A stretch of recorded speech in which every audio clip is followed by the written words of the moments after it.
chat as we go along, and even if we don't pick them up as we go, we can address them later.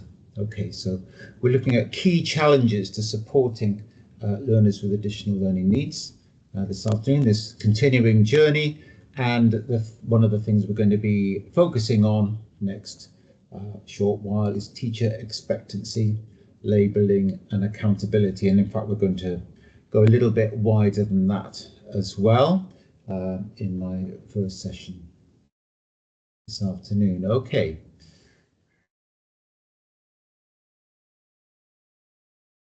So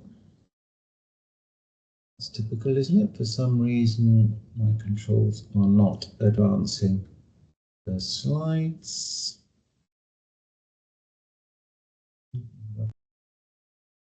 Just going to stop sharing for now. If it makes a difference.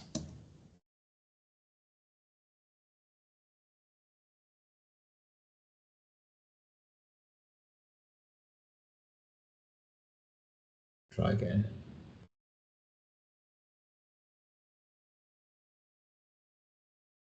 All right.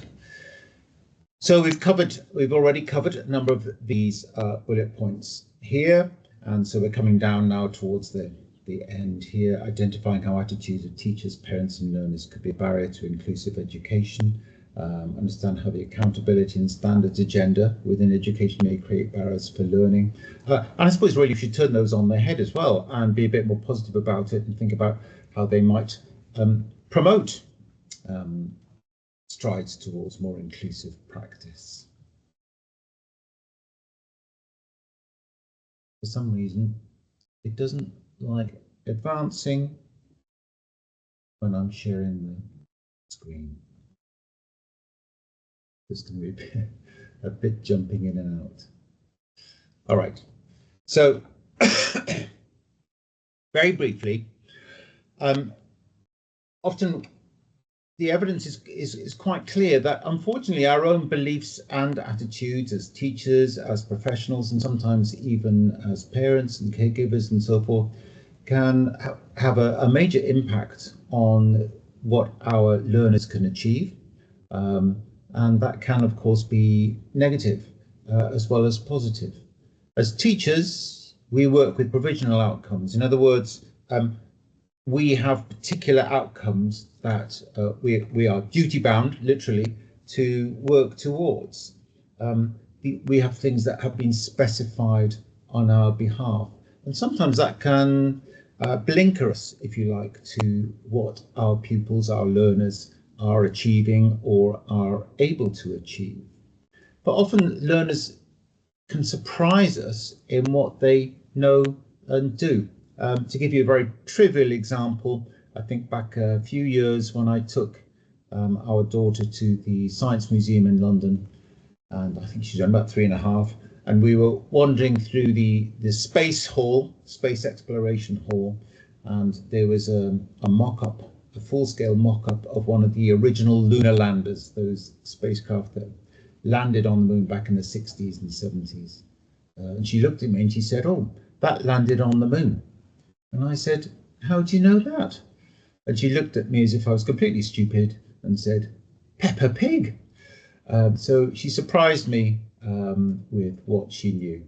I hadn't expected that to pop out at all, but she'd been observing and listening and looking. So thank goodness for Peppa Pig.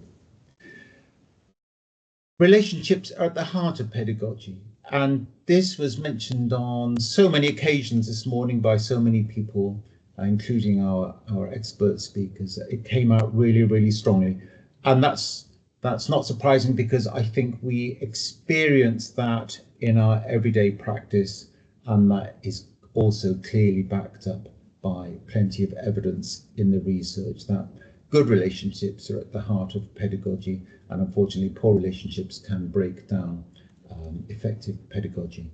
So really, really key issue to consider when we're thinking about inclusion and inclusive practice and working towards better inclusion.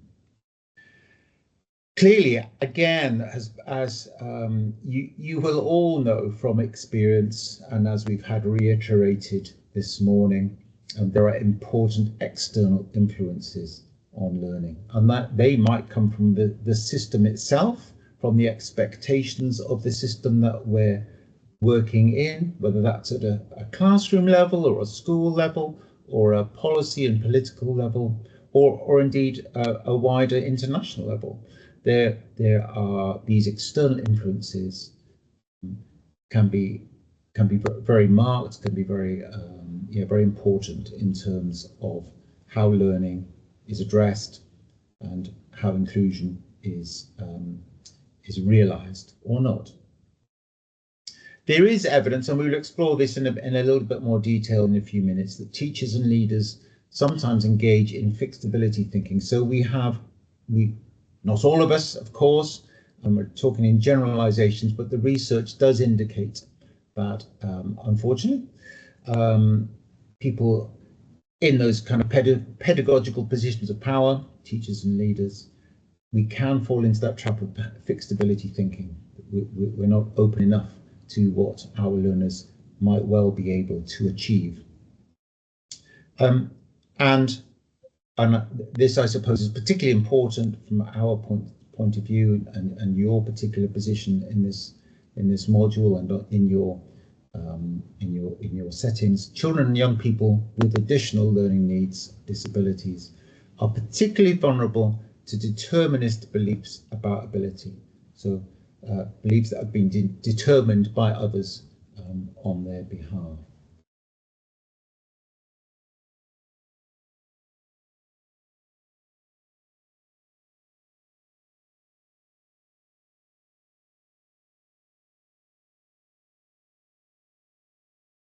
Hart and Drummond make the point that we need to see learning capacity as a product of the interplay of external and internal factors and states of mind. It resides in the collective as well as the individual. Now, you're clearly all aware of that from the discussions we've had this morning and in the previous learning conference that we had. It's that interplay between external and internal factors and states of mind. Both your state of mind as the educator, as the professional, but also the state of mind as the learner under your care, in your classroom, wherever it is. So it's that balance between the collective and the individual that will impact on the learning capacity of those in our settings. Okay, so we're going to move you into groups. So Christina, if you could prepare to do your magic. Let me just see if I can get this to advance again. There we are. So we have the, if you could just go into this particular link here, and when you have gone into your rooms, talk to each other. What labels and phrases do you hear being used in your setting to describe children and young people? What about children and young people with additional learning needs? And those, they could be all sorts of things. They could be positive, they could be negative, they could be neutral. Just interested to hear what labels and phrases are being used in your setting to describe children generally, learners generally, young people generally. And what about children and young people with additional learning needs? Have a chat, have a discussion, and add your thoughts into the particular Padlet that is linked up there. And we'll get together. I'll give you 10 minutes to do this, and then we'll meet again and have a quick discussion about that. Okay, so it's currently 13:43, so we'll